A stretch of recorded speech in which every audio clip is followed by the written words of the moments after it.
My name is Lin. I used to live on Blue Star, but now I am reborn as Lin, a blonde noble in a fantasy world. In the original game of this world, I was a villain destined for a tragic death. To avoid this, I received a blonde system in the form of a cat-eared girl named Lilim.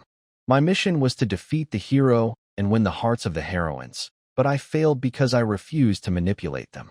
Instead of a romantic ending, I faced political ruin. My own brothers turned against me to steal my inheritance. I was eventually exiled after a secret recording of me criticizing the government and the church was exposed.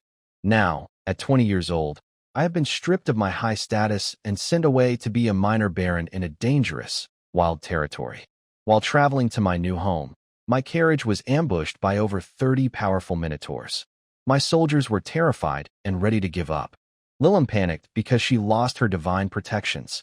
For a moment, I felt hopeless, but then I realized I needed to stop dreaming about being a romantic hero. If this world will not love me, I must focus on survival and efficiency.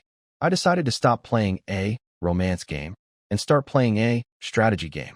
I stepped out of the carriage with my sword and magic staff.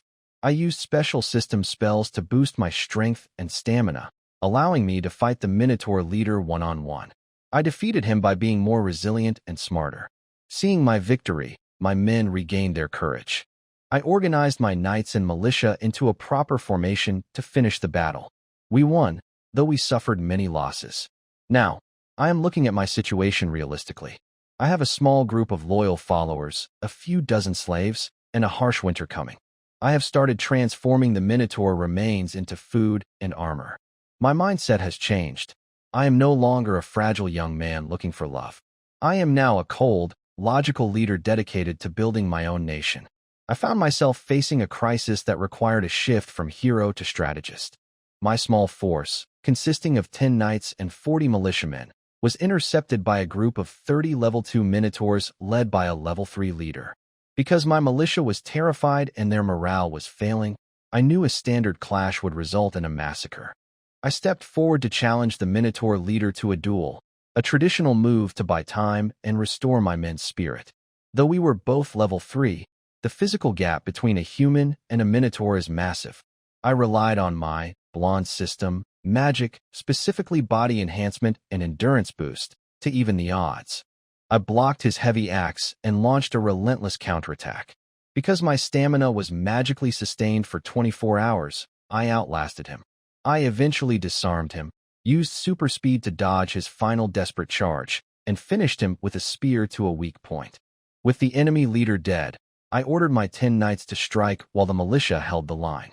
The battle was bloody. While the knights were efficient, the militia suffered heavy losses. By the end, only 12 out of the 40 militiamen remained uninjured or capable, with many sustaining serious wounds. Despite the carnage, my presence at the front prevented a total rout. After the victory, I tasked my system assistant, Lilim, with using healing magic on the survivors. Her spells reduced recovery time from 100 days to 50 days. My own focus shifted entirely to cold efficiency. With our food supplies destroyed, I viewed the 30 dead minotaurs as a resource. I organized the processing of the meat, using magic to create ice for storage until we could smoke it. To cement the loyalty of my remaining troops, I paid each survivor 1 gold coin from my small treasury. I realized that as a ruler in a harsh land, my personal feelings mattered less than the survival of the collective. I am no longer playing a game of romance. I am building a nation through calculated gains and tactical necessity. I rewarded my men with gold coins to secure their loyalty, knowing that a strategist must put the army's interests first. To me, every part of the defeated minotaurs is a resource. The meat is food, the hides are leather armor, and the bones are tools or broth. My assistant, Lilim, teased me about my lack of love life and my shameless attitude, but I ignored her. I have no time for romance. I am in exile, heading toward a wild, frozen frontier where humans are the underdogs compared to hardy orcs and goblins. When we finally arrived at our new territory, I saw a land of black rivers and rich soil, but no infrastructure. Because the planting season had passed, survival depended on my ability to manage resources. I immediately shifted into a nation-building mindset. I forced Lilim to act as a clerk to register our population, while I used my magic and strength to build furniture and clear land. Morale among the workers is incredibly low. Production efficiency is down by 90% and construction by 50%. As a disgrace of the nobles, my diplomatic standing is at -80%. To counter this, I am applying a cold, efficient logic often found in strategy games. I hide my true methods to maintain stability, secretly adding the best meat to the workers' soup to win their trust while planning to sell the rest to buy wheat. I even built a heated stove and bed system to survive the upcoming winter, a technology unknown in this region. Lilim was terrified I was going to cook her, but she eventually relaxed when she felt the warmth. I have no room for my old, silly self. Every move I make, from turning organs into rations to building shared dormitories, is calculated to ensure this territory survives. I am no longer a protagonist in a romance. I am a ruler who treats his land like a grand strategy map. I have used my knowledge of different cultures to prepare for the harsh winter. My priority is building a bathhouse and more housing, as current conditions are far too crowded. My assistant Lilim is delicate and unhelpful, but I have put her to work. I assigned her to lead the female slaves. She will teach healing magic to those with talent and sewing to the others. While she manages the production of clothes for Minotaur hair, I am focusing on our defense and trade. To protect our future, I am building walls from earth and brick rather than expensive stone. I am also making long spears and watchtowers. My plan to sell our massive supply of Minotaur meat is also underway. I intend to sell it slowly to keep prices high and use the money to buy wheat and hire more workers. Morale was low among the slaves, so I decided to change my strategy. I selected the hardest workers and publicly abolished their status, making them free citizens of my territory. I even recruited them into my army with full pay. By promising freedom to the best workers every week, I have turned a hopeless workforce into a motivated one. I worked alongside them, directing the logging, charcoal making, and construction. While studying the map of the Olesian Duchy, I realized something chilling. My family, the Olesians, used clever legal tricks to keep their power despite the empire's laws. They send younger sons like me to explore wild lands to expand their influence without alerting the emperor. However, the most important discovery was about our recent battle. The Minotaur tribe I fought lives on the distant plains. They would have needed to travel for many days just to reach the mountain road where they attacked me. This was no random monster encounter. It was a planned assassination. Someone went to great lengths to ensure the fallen villain did not survive his journey into exile. Are you being a bit too sensitive? Lilim said helplessly. I know you often feel insecure, but this is starting to sound like paranoia. After realizing he might have been targeted for assassination, Lin had rushed to discuss it with Lilim. He was convinced that someone must hate him enough to want him gone. Lilim, however, thought he was overreacting. Lin asked seriously, isn't it possible though? What reason would anyone have to assassinate you?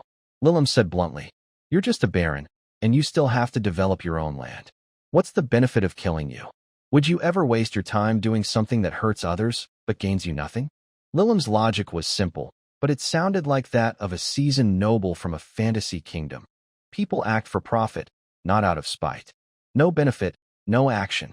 That was the rule everyone followed. Unfortunately, Lin replied, why not? I'm so annoying that someone might actually want to. I've already been exiled, and they still won't leave me alone. How much do they hate me? Lin looked like he was about to cry. Lilim immediately got angry. Stop living in your own world, you fool. When will someone like you ever understand what others really mean? Useless. Fool. I still have to teach those people how to sew. I'm exhausted. Go away. Then Lilim went back to teaching magic, clearly wanting Lin to leave. Lin thought for a moment. Maybe he really was being too sensitive, but he still wanted to ask for others' opinions. Lilim, by the way, why do you think those minotaurs tried to rob us? Lin still felt something was off and decided to ask. Lilim replied impatiently, every winter is like a fight for survival for the beast folk. They spend all year gathering food from spring to autumn. When the demi-human kingdom still existed, its biggest concern every year was preparing for winter. Lin was puzzled. But when the demi-human kingdom was around, wasn't there no nation-ending cold wave? Lilim thought for a moment. That's true, but it was still freezing. The cold wave just made things worse. Many froze to death, crops failed, and the beast folk who had joined the kingdom rebelled. Other nations invaded too. I see. Lin agreed with her explanation. It was like a small ice age followed by internal and external troubles. He had only read about the northern lands in books, which described how deadly the cold wave was. But from the maps showing beast folk and demi-human tribes, he could tell that even in the coldest times, people still lived there, mostly as fishing or nomadic tribes. In other words, industrial development wasn't the real problem. The real issue was the constant raids from these tribes. It seemed peaceful growth was impossible after all. Lin's barony was called Aninsbay. To the southwest was the Duchy of Elysian. To the west were beast folk tribes. To the east were demi-human tribes. And to the north were mixed settlements of both. Now, the nearby beast folk were already causing trouble. Would they attack again later? What a headache. This constant sense of danger was exhausting. Sure, Lin had defeated over 30 minotaurs before. With 10 fully armored knights and more than 40 soldiers, victory was expected. But that was just a small tribe's warriors. What if a large tribe came next time? The orcs were far from weak. Every one of them could fight, living by battle and growing stronger through it. When the orc tribes united, their power was astonishing. The strongest among them were the tiger folk, bear folk, and minotaurs. The most numerous were the werewolves and goat folk. Their air forces were led by the eagle folk. Their long-range fighters were mainly centaurs. Their fastest warriors were the leopard folk. Once, the orc tribes had a great Khan who forced the empire to use all its strength just to defend itself. There had been a time when more than 800,000 orcs marched south. The Elysian Duchy barely gathered 200,000 soldiers by pulling together every possible force. They used a scorched earth strategy, relying on the great river defenses and fortress lines to hold out until the empire, along with the other 3 great dukes and many nobles, sent 800,000 reinforcements. It should be noted that the so-called 200,000 included everyone, while for the orcs, even their supply workers were fighters, a completely different situation. A single knight needed 4 squire knights, and maintaining these 5 required over a dozen temporary laborers or commoners for transport and supplies. As for me, Lin, I just need to survive this winter, though that seems quite difficult. After talking with Lilim for a while, Lin decided to stick to his original plan, sell the beef for money, buy grain and workers, and find someone who knew where to locate mineral veins. He had already asked Iclay to prepare the people for the trip, and now they were ready to go sell the goods. In the nearby territory of Baron Kage, closest to Aninbis, out of respect between nobles, Baron Kage received Lin's trade caravan with proper courtesy. He also met with Iclay. Sir Iclay, I truly must thank you. Thanks to you, my people can now afford meat at such a low price. Baron Kage was very curious about where Lin had managed to get so much beef. There was enough for nearly everyone. Even the poor and the servants could buy some. And this wasn't even all of Lin's minotaur meat. He had only sent Iclay with 10 of them. Oh, it's nothing, Baron Kage, Iclay replied. We were ambushed by orcs on the road. We managed to fight them off and chase them down, which is how we got their cattle. Orcs, Baron Kage exclaimed. That's truly unfortunate. What made you react so strongly, Baron Kage? Iclay asked in confusion. Aren't orcs common along the border? You should be quite skilled at dealing with their attacks. Baron Kage looked troubled and sighed. Sir Iclay, you may not know this, but in recent years, the orc tribes in the north have been growing in number. Because of that, their struggle to survive has become harder. For food, they even invade my lands during winter.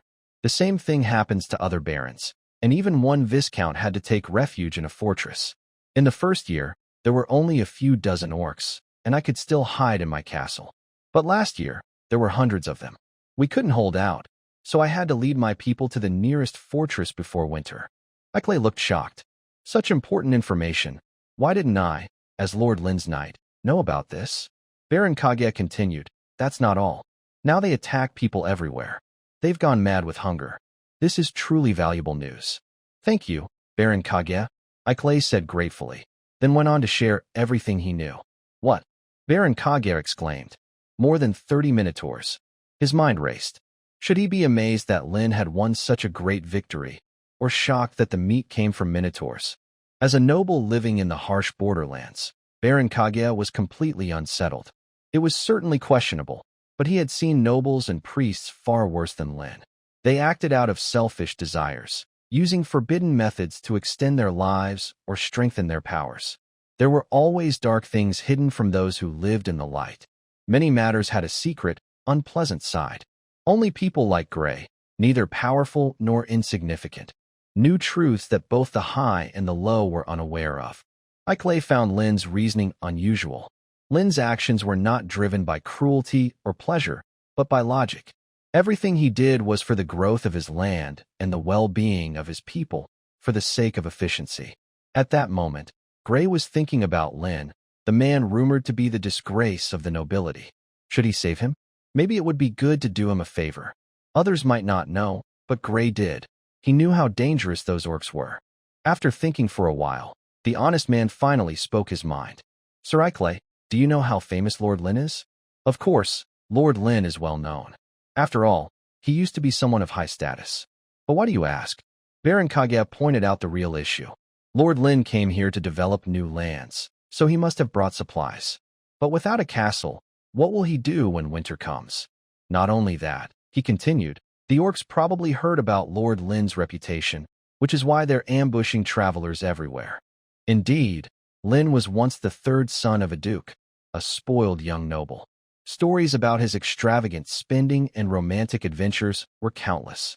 Even Gray, who lived quietly on the frontier, had heard tales of Lin's wealth and charm.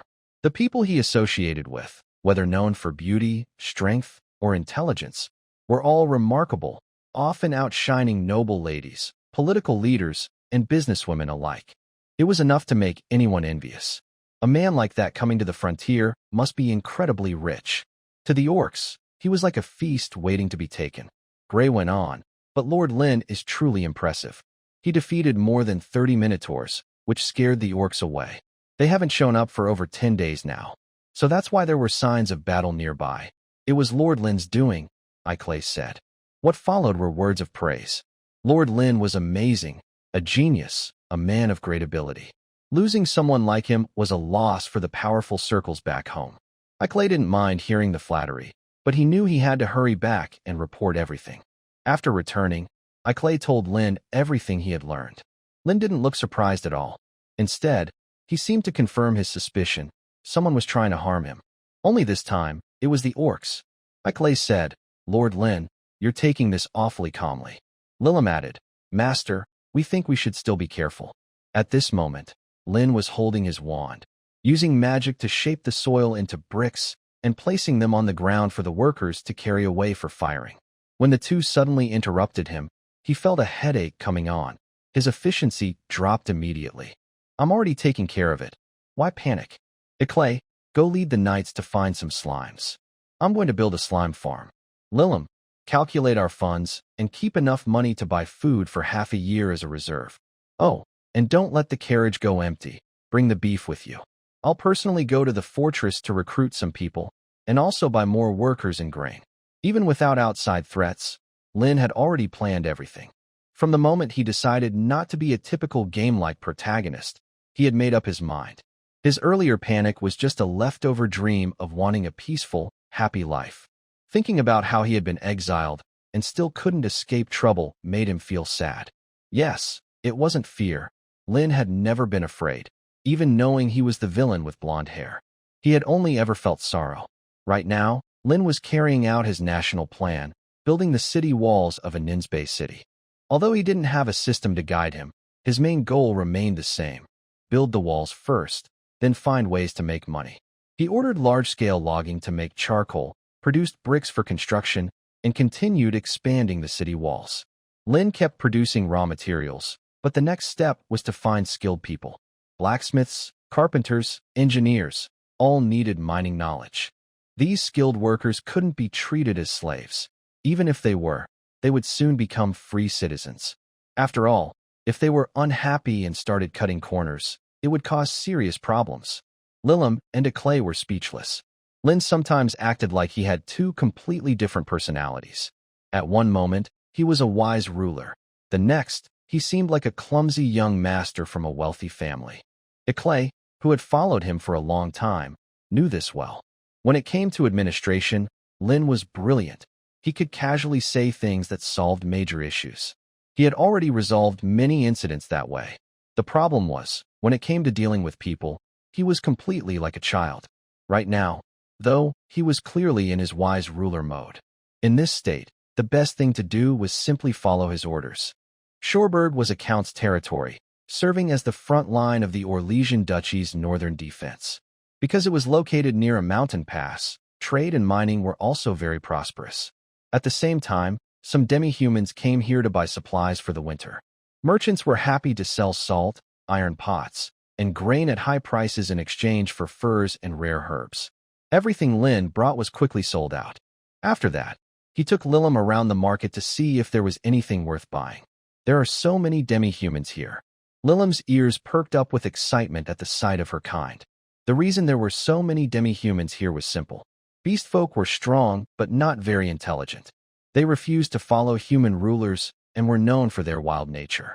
Because of this, humans often looked down on them, just as they did with goblins and demons. Demi-humans, on the other hand, looked more like humans. Many of them were cute and had animal-like traits.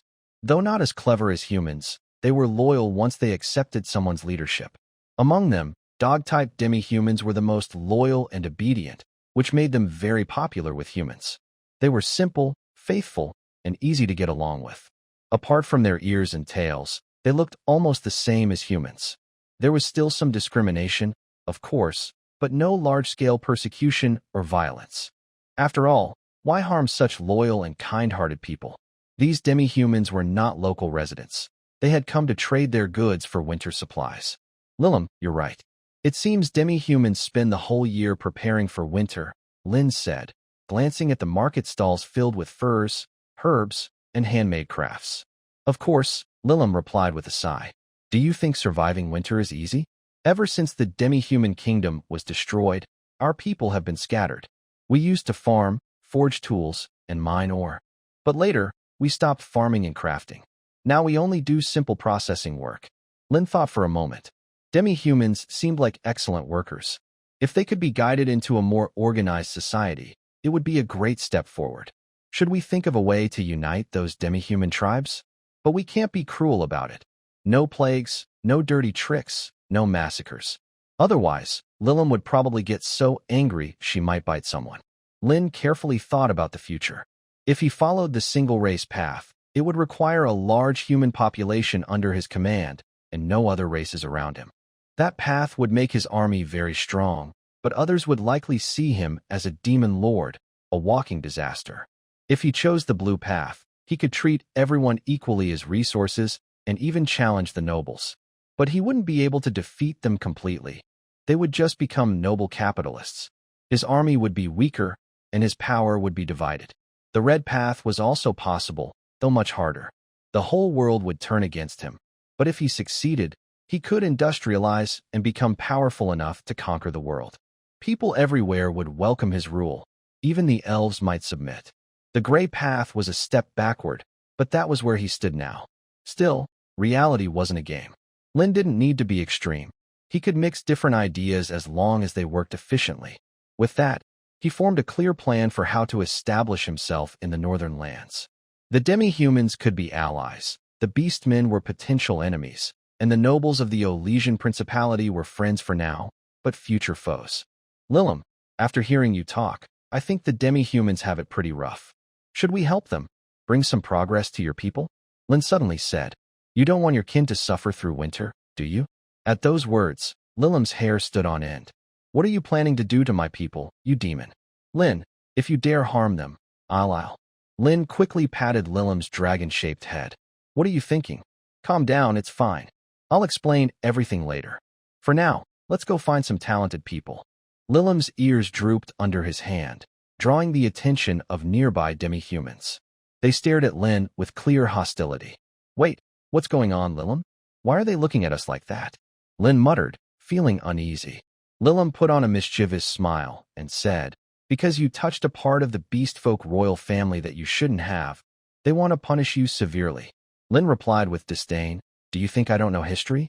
The records say the entire beast folk royal family died out long ago. You still call yourself royalty? Are you some kind of century-old child pretending to be young? Lilim immediately got angry. You're the old one, Lin. Lilim, that mischievous little cat girl, was actually easy to deal with. A few kind words from Lin were enough to calm her down. It helped that she was a cat-type beast folk. Her emotions were easy to read. You just had to watch her tail. Unlike humans, where you could never tell if someone was being shy, proud, or truly annoyed. Lilim's tail swayed gently. Not too fast, not too slow, showing she was in a good mood. Lin suddenly thought, maybe he should give Lilim more work to do. After all, she often stopped working after just a few hours. She was quite lazy, which meant there was still a lot of potential left to use. For example, she could teach the others how to read and write. Yes, that was it. She would teach from morning till night, helping to eliminate illiteracy and prepare for future talent development. Language lessons in the morning, math in the afternoon. With that plan in mind, Lin decided to speed up development. He went to find a clay and then headed to the district to purchase more workers. To develop the land, he couldn't abolish the system yet. He needed people to work. Without people, how could he farm? And without farming, how could he one day end slavery? So, the more workers he bought now, the sooner the system could end. The district was covered in dust. People were kept there like livestock. Humans, beast folk, orcs, demons, elves, everything could be found here. It was, after all, a major fortress's market. As soon as Lin entered, the traders turned their attention to him. Nobles were their best customers. When a noble arrived, it meant business. Because of the place they were visiting, Lilim wasn't wearing her maid outfit. Lin had her dressed like a noble instead, with a hood to hide her cat ears and tail. Sir, would you like to buy an elf? One trader asked. Honored customer, I have a very strong ice wolfman here. Would you like to take a look? Another offered. Lin walked around. He was not a saint, though he had a sense of morality. But now, as the embodiment of the nation's ideology, he had to think about efficiency and progress. He needed to choose a large, capable group of workers who could truly contribute. Lilim, on the other hand, felt compassion, and even a clay showed some sympathy, one for those like herself, the other as if seeing his own past. Lin wandered for a while before stopping at the door of a small trader. Gold, silver, and copper coins formed the basis of the currency system, but this caused great fluctuations in the market. In ancient times, 1 gold coin equaled 100 silver coins, or 1,000 copper coins. However, due to excessive mining, copper became abundant. Since copper was no longer used for weapon forging, its value kept dropping. Now, 1,000 copper coins could only be exchanged for 10 silver coins. Gold remained stable and valuable, even rising in price during wartime. It was the true hard currency. Silver coins were the main medium for trade, though their exchange rate with gold often changed. Still, 1 gold coin was enough to support a family of 5 in the imperial capital for 5 years. Lin once thought about comparing prices with those on Blue Star, but after more than 10 years in this world, he found it impossible. Prices changed every month, making any calculation meaningless.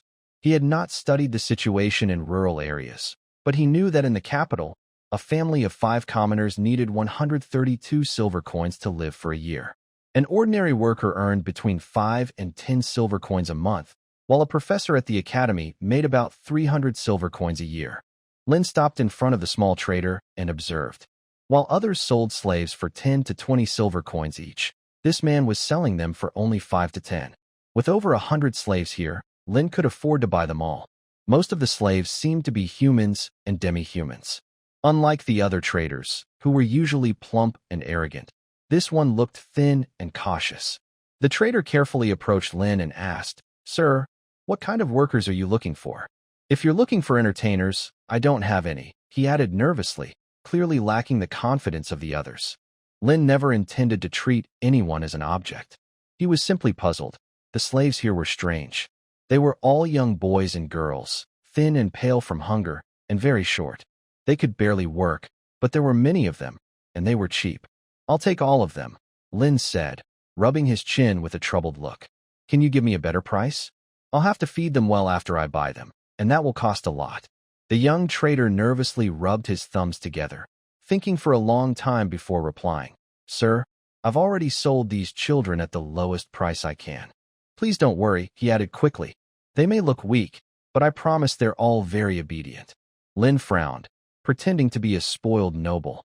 He stood lazily with his hands on his hips, looking both annoyed and impatient. "I'm buying so many at once, and you won't even give me a little discount?" "It's not that, sir," the trader said anxiously, "but I still need enough money to get through the winter. If I lower the price any more, I'll—" Suddenly, a young girl's voice interrupted them. She was short-haired, almost looking like a boy, about 1 meter 30 tall, covered in dirt, with messy gray hair and violet eyes. Because of his past interest in animation-style characters, Lin had a sharp eye for beauty. He could tell that this girl would grow up to be very beautiful. No, even now, she already looked striking. She had even tried to make herself look plainer with makeup. "Sir," the girl said nervously but clearly, "before you buy us, could you please tell us what you expect from us?" At that moment, a young dog-eared girl with light brown hair rushed forward and pulled the gray-haired girl down, pressing her head to the ground. Both of them bowed deeply. "We're so sorry, sir. Danya is still young. Please forgive her for speaking out of turn." Lin, who had already decided to act according to his plan, now felt a bit curious. Why were these two so striking? Their bone structure was excellent, just like that of noble families or heroes from stories. True beauty, he thought, lies in one's features, not just the skin. Of course, that didn't mean appearance didn't matter. With care, even roughness could be mended. If these two were properly cared for, they would surely be stunning. It was a pity they were so thin and dirty now, and they smelled of dust and hunger. What is this about a second dimension expansion? As Linen was thinking this, he suddenly slapped himself. Everyone was startled. "Lord Linen?" they all said in surprise. Stop with the second dimension delusions. Don't think about it anymore, Linen. You're a failure in love. Even ordinary people have good friends, but you don't have any. When others fall into hard times, some stay loyal. Even useless people have friends who stick with them. You can't do that, Linen. You can only rely on benefits to unite others. Stop having these crazy thoughts." Linen placed his right hand behind his back, clenched his left fist, and coughed. "You have quite some courage, but daring to offend a noble. Do you know what crime that is?" Dania smiled slightly, stood up confidently, and looked at Linen without fear. "Sir, everything in this world is about exchanging benefits. I apologize for my rudeness, but from your words, I understand that you need a lot of slaves, right?" Lin nodded. He just wanted to buy cheap, plentiful, useful things. He learned this from playing games. Perfect battleships are overestimated. Only a large number of usable T-34 tanks can defeat disasters. Similarly, perfect high-level buildings are overestimated. Having many first-class resources is the key to winning. Even historical examples show the same. Using child labor, 5-year-olds working. Now, Linen can't betray his class, but he needs to develop. His strength isn't enough, and he can't exploit others externally. He doesn't know much about technology, so he can only rely on his own people to develop. Dania continued, "Sir, if I'm not mistaken, you need a large number of slaves for farming or mining. Since that's the case, although we are all pale and thin, we have many people, and our prices are low. That's our advantage. Moreover, sir, we weren't captured. We voluntarily became slaves, just by us, and we will serve you loyally. We can also provide a place to acquire more slaves. You only need to supply us with food so we can survive under your mercy. This is a very profitable deal. You will gain the highest profit, so please do not haggle." Lin suddenly felt as if he had hit the jackpot, with such a clever girl who could judge based on interests. "I need many cheap slaves," and she directly pointed that out, even saying she could provide a large number of slaves. Lin maintained a bad boy look, acting naturally without any skill, just showing his usual expression. He lifted Danya's chin, who looked nervous but not scared. "Why do you think I need so many slaves to work? Maybe I just want to use them as toys?" Danya immediately retorted, "If you really want toys, then that elf over there has already been bought by you." After speaking, she seemed to realize something, looked at Lilim, and added, "If you prefer them smaller, I will do my best to serve you." Lilim was suddenly looked at strangely, so she tilted her head, and her cat ears peeked out a little. Lin shook his head. "Are you sure?" He unbuttoned his coat, revealing his old, yellowed high-quality clothes for Danya to see. Lin inherited his previous life's fear of poverty, being very stingy with himself. Since he was 15, he had been saving money. Also, because he only wanted to be a useless anime hero and didn't want to use his brain and thought he was bad at politics, he used a silly method, learning from Kaka on the peninsula. The people below eat meat, he drinks soup. Relying on this, he managed to gain a few loyal knights. Seeing this, Danya clearly approved and immediately praised Lin. "My lord, you must be an excellent lord, so frugal. Our slaves are all for the village's survival. If you still need more, we can contact people from other villages." Lin's hand touched Danya's smooth chin. Her skin was so good despite being unnutritious, probably because of the long winter here, making her very pale. But her hands were indeed rough, used for work. "You're good. I like you. Tell me, where did you learn so much?" Lin released her chin and looked carefully at Danya. "Having such courage is impressive. I'm very interested in you now. How many slaves do you have? Why would someone willingly become a? Because we need food. That's all." This is a strange story, and also a harsh one. It takes place in a tough environment where humans and subhuman creatures work together to survive, in a special area. This is in the northern part of the Olesian Duchy. After the fall of the subhuman kingdom, the subhumans were forced to wander. Some returned to primitive times, some joined the demon race, some became orcs, and some stayed with humans. One group of dog-like subhumans lived with humans. These dog people were good hunters and worked well with humans. They cooperated to survive. However, because of a fierce civil war among the orcs in recent decades, many small orc tribes left to attack humans. Their homes were destroyed, and they had to wander everywhere. They found a new place to live, but they had no food left. So each family sold one of their children, either a boy or a girl. Most of these children were very young. Some were even just 5 years old. Lin nodded. It was a very old story, very real. People being forced to sell their children. Because the Olesian Duchy had been well managed by ancestors, it developed nicely. Selling children was a way to get more food, which made sense. But all these people had light brown hair, except for one girl with gray hair, which looked strange. Lin asked, "You're different from the other children. You have more experience and gray hair.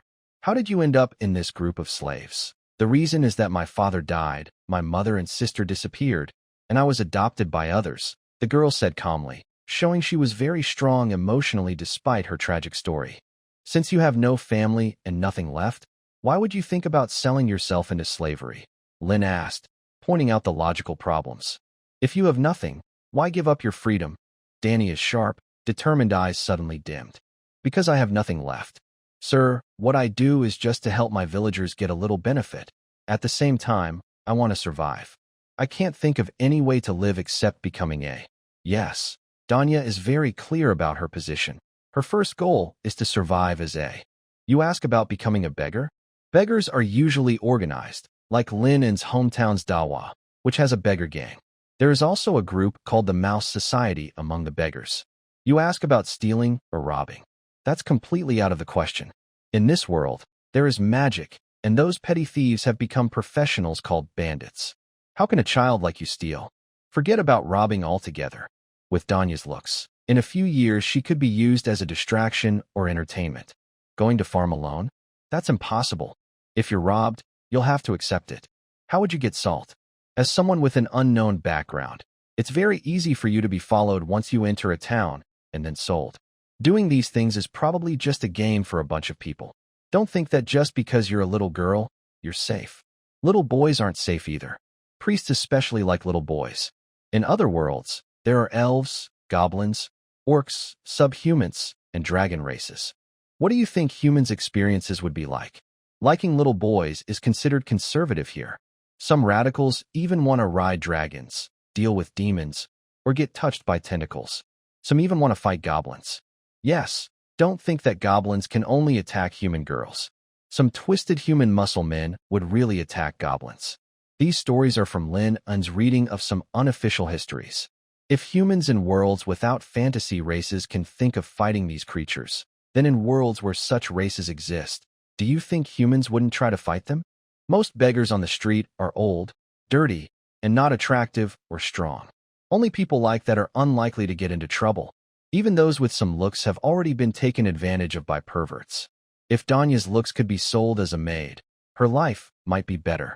But there's one more thing I need to ask. Have you been bought by anyone before? Some people. But the uncle always used the excuse that I was already reserved. The trade is regulated by laws. Sellers can't sell if they don't want to.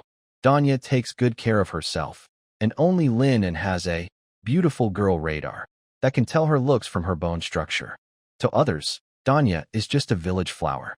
Don't think that upper-class people haven't seen beautiful women. If society's standards of beauty were normal, and considering the society was still based on slavery and feudal lords, most household maids would be at least village beauties. Only knights might be exempt from this. So, it's understandable that Dania wasn't forcibly bought by the nobles. Lin thinks Dania is very smart and believes she might discover her talents in the future and make good use of them. I do need a lot of people. I need to build many things.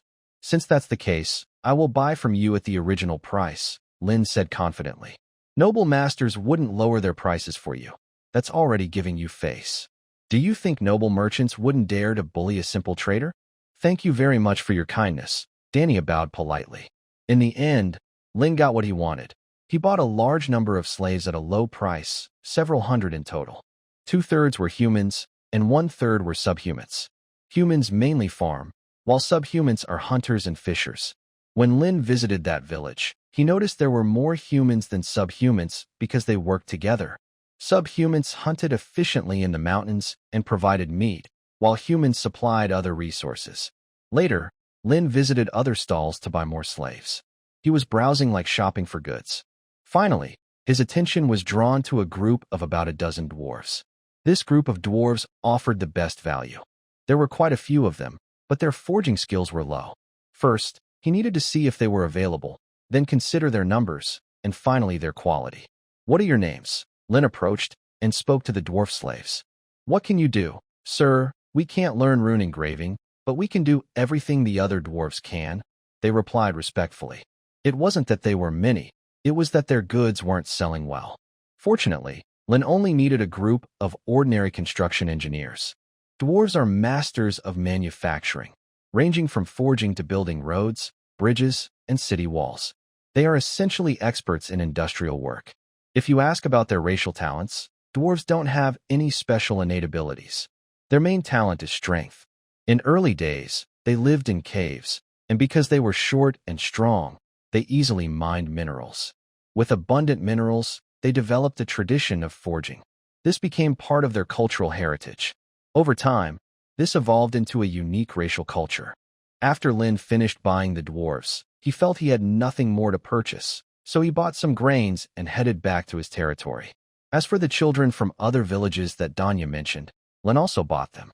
These children were from nearby villages, and they had no food. Lin needed people, so the transactions were quick. He was starving and in need of workers at the same time. That's why there were hundreds of slaves, each wearing a collar, which was exhausting. On the carriage, Lilim, why do you look a bit unhappy again? Lin was lying back lazily. Lilim's tail was clearly unhappy, wagging forcefully. Humans are suffering so much now, Lilim said angrily. The trade places, so many people are captured. Lin was confused by Lilim's way of thinking. Where do you think slaves come from? People who have committed mistakes and are trying to atone. That's no different from the foolish princess of the human kingdom, who doesn't eat cake just because the people there have no food. Lin had recently been thinking about the history of the fallen human kingdom, which had been gone for over 100 years. Lilim was speechless after Lin's retort. She didn't say anything, but her tail wagged even harder, making the carriage creak loudly. All right, I plan to abolish slavery in the future, but not now. The more slaves there are now, the sooner slavery will be abolished in the future. Do you understand? Lin tried to make Lilim understand. Lilim, you care about humans, but haven't you noticed that the market has all kinds of races? Lilim's tail suddenly stopped wagging. It seems so. I really don't know where you learned your political knowledge. At the noble ball, you were the one guiding me and socializing with nobles. But when it comes to administration, you act like an idiot, Lin scolded Lilim mercilessly. Hajili immediately flared up. All right, you're not really stupid, just lacking common sense. It's okay. I'll help you gain some knowledge, Lin said with a capitalist smile, and Lilim's anger immediately disappeared. The little girl looked scared and said, Are you trying to turn me into a two? Is that okay? No, you have no choice. Idiot. Are you trying to bully me? Using me as your punching bag? Lilim angrily said. The god of love told me that you are a wicked, yellow-haired guy who loves to find beautiful girls. No matter what kind of girl, you want to turn them into foolish slaves. Are you finally going to reveal your true nature? Lin took out a book from his pocket and hit Lilim on the head heavily. Here, these are words I thought of after a long time. They are common words used in work tasks and everyday writing. Since I lack a teacher, I want you to teach me. Lilim covered her head and said sadly, Lin, you've changed. She took the book. You're more devilish than that pervert. I wake up earlier than a rooster and sleep later than a dog. I work for you from morning till night, and now you want to exploit me even more. You're this fake system. Tell me, what use are you to me? I'm your cute girl system. Have we already been broken? Is there no feeling between us? The things I pursue are no longer something I can get. Now, I am the fourth calamity, Lin. You, this guy, still chasing after a useless person who is loved by others? How can that exist? Yeah, it can't exist. Since I have to pay to get something, why not go big?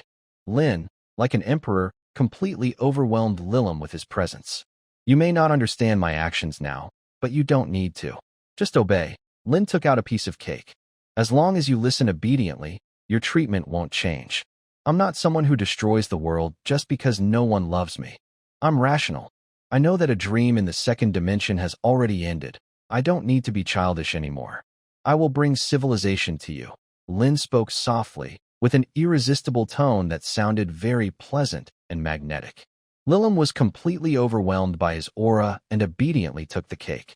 Lin's current tone and expression were very good, like those of emperors, kings, or heroes. The previous Lin was just a useless person, boasting about a wonderful second-dimensional world, a happy life in the second dimension, doing abstract things day after day, lacking charm. Someone liking that. It's strange. But now Lin.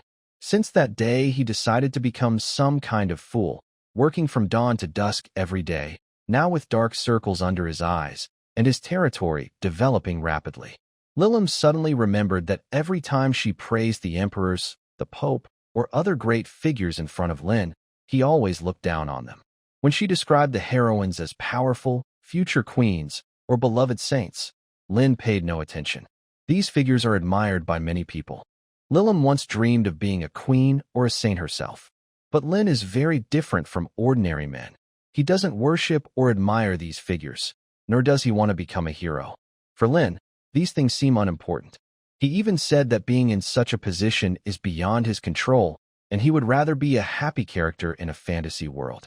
Lin only cares about living a happy life in a fantasy world. Now, Lin is completely different from who he was before. But can this new Lin really become greater than those emperors, popes, or heroes in the future? Lilim was suddenly shocked by her own thought. How is that possible? The territory is small, with only a few hundred people before, and now with the slaves they bought, it's just over 1,000. 100 years ago, the kingdom had tens of millions of people, and the empire had 300 million. The human countries combined had 400 million, and there were tens of millions of orcs. This is just one part of the continent. There are 4 other continents overseas. Over the past 100 years, the world's population has surely grown. Lin has only 10 knights and a few dozen soldiers. It's basically exile instead of execution. But why is Lin so confident?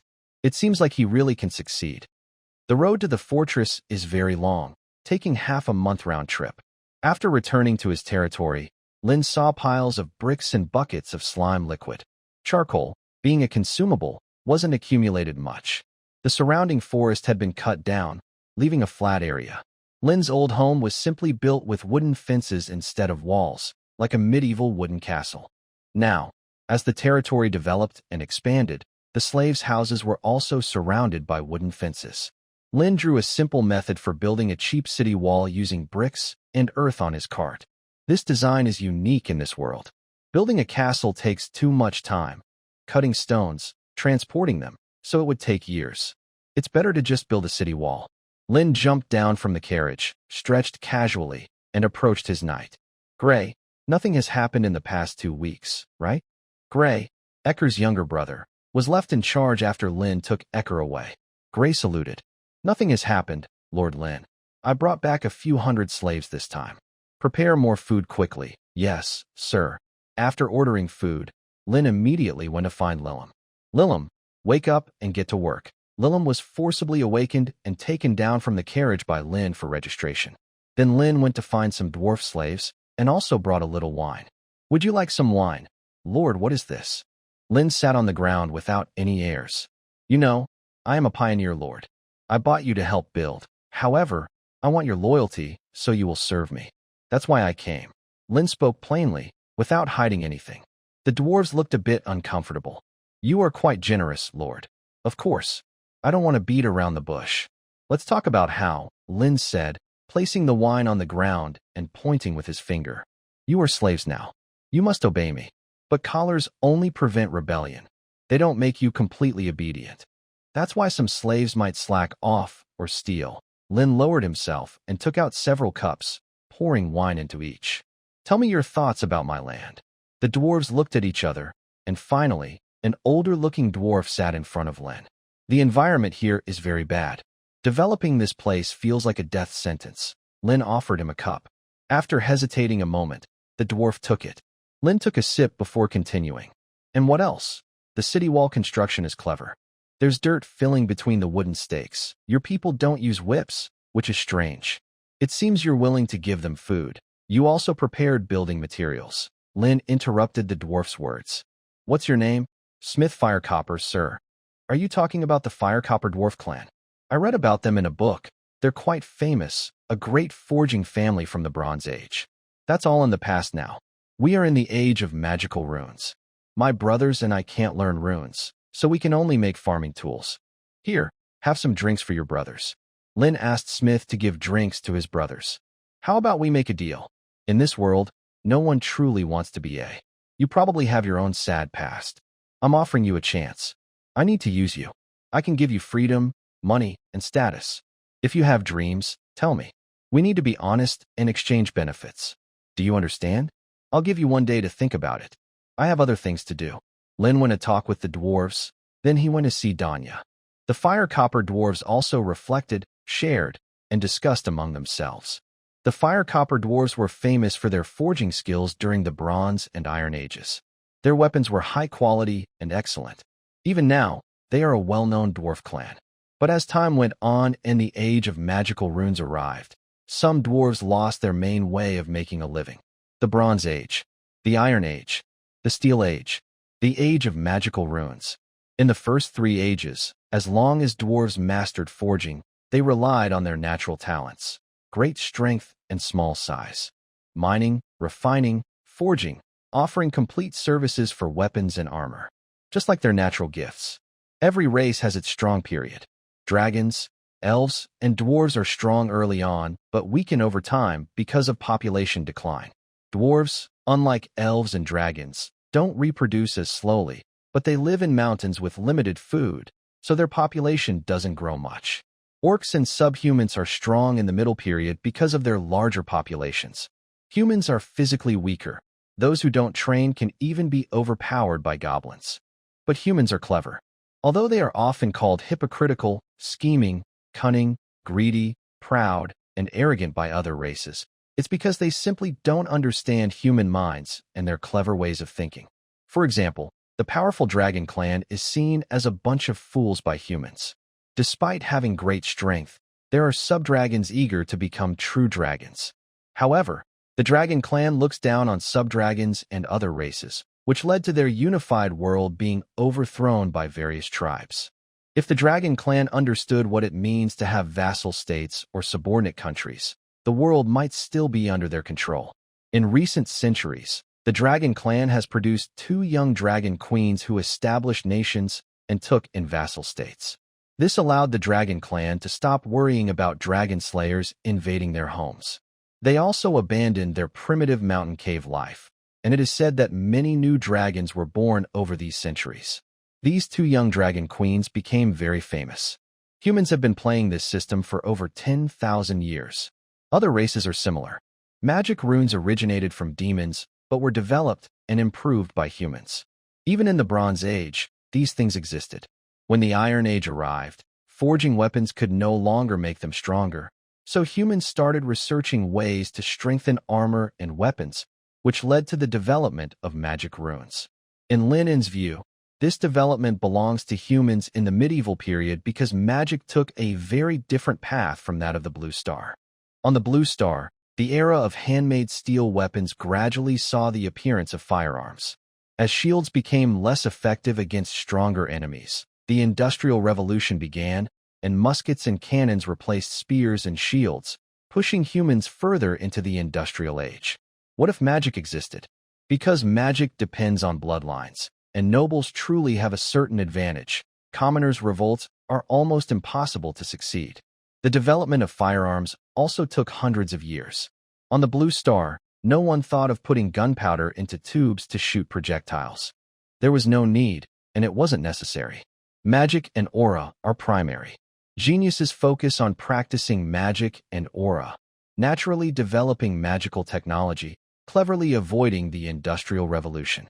Just like the Native Americans, who lacked draft animals, so they had no wheels.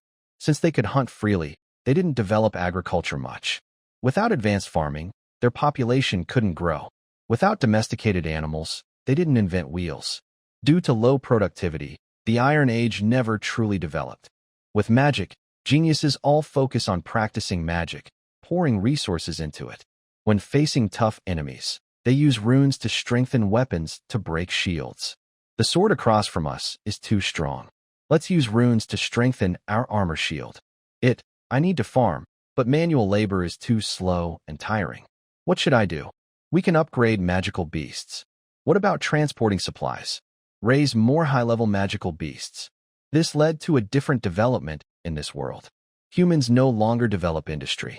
Will the proud dragon race do so? Elves are just a bunch of laborers, wishing to return to primitive times, living in forests.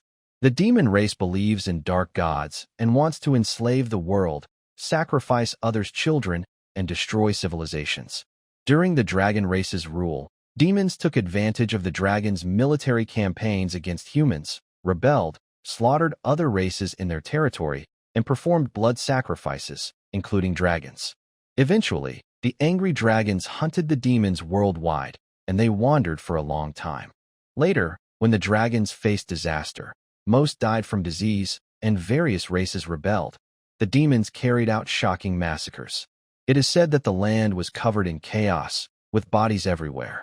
Then, the world entered a period of demon rule, lasting 400 years of brutal oppression, destroying many texts and books, and slaughtering dragons. Some say this caused the world to regress at least 100,000 years. Finally, a human ruler, whose siblings had been sacrificed by demons, returned, gathered strength, and over 3 generations, defeated and drove out the demons. With such a race, what kind of civilization can they develop? They are quite good at magic based on their innate talents. Magic like plagues and curses. Dwarves are not as clever as humans and love to drink. Do they have smart brains when drunk? They are the type to drink right after work. They have little invention. Their strength is their advantage, and they can craft very precise parts based on instinct. Since the Iron Age, technological progress in the world has mainly come from humans or demons. Other races just copy what humans and demons produce. So, dwarves naturally haven't developed an industrial revolution. That's why this world has no industrial revolution.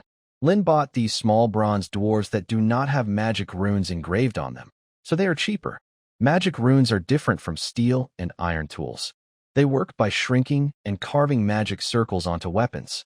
Since this technology is controlled by a few, not everyone can learn it easily, and it requires a lot of magic knowledge. For dwarves who mainly only use combat energy, this is like a big from humans. Because of this, dwarves paid high prices to learn from rune-carving teachers to understand magic runes. However, since humans do not share this knowledge openly, some dwarves can only make farming tools. Smith, does what that noble said have any hidden meaning? Asked a dwarf named Russ after Lin left. Smith shook his head. I can't tell. From my experience, I think that noble isn't like other nobles. He speaks plainly, and everything he says is honest. Russ finished his drink and said, It's strange. We don't know runes, but he still pays so much attention to us. Which one of us gets chosen is the deal that noble mentioned. Isn't it just about not letting us cut corners? Another dwarf named Gif waved his hand. We dwarves don't have a habit of cutting corners. It's those other guys who force us to do so. Smith finished his drink and lay on the ground. No whip, no pig feed, but they give us wine and thick blankets made of wool. Are we guests or slaves? Russ replied, slaves. Because those orcs destroyed our town, and other places don't need farming tools. We can't forge rune weapons, we drink and owe debts, so now we're slaves. Gif punched Russ on the head. Big Brother Smith is saying that this lord treats us as equals. Russ covered his head and said, Gif, you blockhead. I really want to punch you. Smith has dealt with humans for a long time and must have learned their subtle ways. I can't do that, Smith said. In my opinion, we should just do our part. From how that noble acts, he's at least a decent noble. Help the Lord build the territory. We've earned our place. Then we can ask to end our slavery. Maybe we can spend our lives making farm tools here. During the registration process, Lilim was still busy working. Around her, Danya was also present. She was dressed as a maid, serving tea and water to Lilim and organizing the slaves into groups to wait for orders. When Lin arrived, Danya immediately ran over to salute him. Her salute was not perfect, but it was clear she had practiced. My lord. Lin once again confirmed his beautiful girl radar. Danya, who had been cleaned and was now wearing a maid outfit similar to Lilim's, looked much more attractive and graceful. Her hair was no longer black-gray. It looked almost white. No, it was definitely white hair now. It was like that traveling witch lady. She was said to have gray hair, but it looked completely white. However, her hands were rough, and her short hair was like that of a boy. Because she was young, if she looked like a handsome little boy, even a priest would believe she was a boy. No wonder some stories and comics depict brothers growing up to become beautiful girls. Lin was now seeing it firsthand. If Danya wore boys' clothes, he would also think she was a little boy. Lin didn't know what Lilim was thinking, so he asked, Why are you dressed like that? Lilim Sama told me to wear this. She said Lord Lin needs a group of girls with magical and combat talent. Lin suddenly remembered he had said something like that before, about girls with magical talent learning healing magic from Lilim. How did it turn into dressing as a maid? While Lin was still thinking, Lilim handed him a booklet. Master, I have finished registering everyone. In front of outsiders, Lilim played the perfect maid role. Her posture was graceful and elegant, even after registering hundreds of people. Lin took the booklet and opened the first page, which contained Danya's information. Name, Danya Kablan. Age, 10 years old. Gender, female. Race, human. Appearance, gray-white hair, purple eyes. Magic compatibility, S. Combat aura compatibility, S. Oh my goodness. Lin was stunned. He had just unlocked a rare talent. In this world, talents are ranked as follows: SSS, SS, S, A, B, C, D, E. Why is Lin In considered a waste, the second son of the Gojua family? And why does he have a marriage contract with the third princess of the empire? Because Lin In's talent is truly exceptional, rated SSS. The third princess, often praised as a genius, is only rated SS. Feng Outyin is only S. Lin In immediately declared an S rating, which made him very happy. With this, considering his SSS talent, Lilim's SSS talent, and Danya's S talent, his group now has 3 people with S level or higher abilities. They are growing rapidly and have unlimited potential. This time, Lin In is definitely not going to slack off like before. During the past 5 years, he had been lazy for many years, busy following Lilim's methods to win over the heroines, with no time to train himself. Lilim, because she was once a servant of the love goddess, was also lazy. As a result, both of them had talent but didn't grow much. There are 9 levels of cultivation, and the neighboring third princess is already at level 8, Feng Outyin at level 7. Lin In is only at level 3, and Lilim is also a heavyweight at level 2. The two useless ones together, it's quite a situation. Now Lin In feels like he might have chosen the wrong way to open this world. Since he stopped being a typical anime male protagonist, everything has become much easier. Now he's even achieved a golden level. However, the surname Kablan always makes Lin In think of Feng Outyin's name, Letitia Kablan. Forget it, he doesn't care about her. Kablan isn't a rare surname. Most novel protagonists either have the surname Lin, Yi, Xiao, Su, Lu, or similar common surnames. Lin exclaimed in surprise. Unbelievable. An S-level talent. Haven't you tested your talent before? Master, testing talent costs money. 5 silver coins. I don't have that much. Danya's lips curl up, but she looks embarrassed, seemingly happy about her strong magic talent, but also mocking her own fate. After becoming A, she only then learned about her talent. It's almost unbelievable. Even with great talent, she's still A. Lin started patting her head affectionately. What's wrong? Such a good talent. Be happy. Do you want some cake? Master, what are you doing? Danya, with short hair and a clearly boyish appearance, is not used to Lin treating her like Lilim. Lin usually has already figured out how to handle Lilim. Now, as the master is controlling the, Danya is forced to be touched by Lin. From resistance to submission, it took less than a few minutes. Smart animals are actually easier to tame. Research shows that dogs are smarter than cats, so once they are tamed, dogs tend to be obedient and easy to train. Hakimi only raises its paw to hit.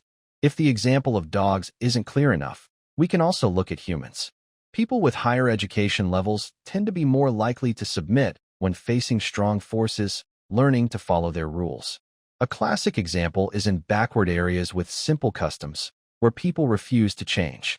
The more advanced places, when conquered by enemies, tend to change more easily. Enemies acting like beasts don't count.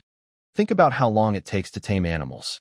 It often takes several months to get them used to you, but humans can be tamed in just a few hours.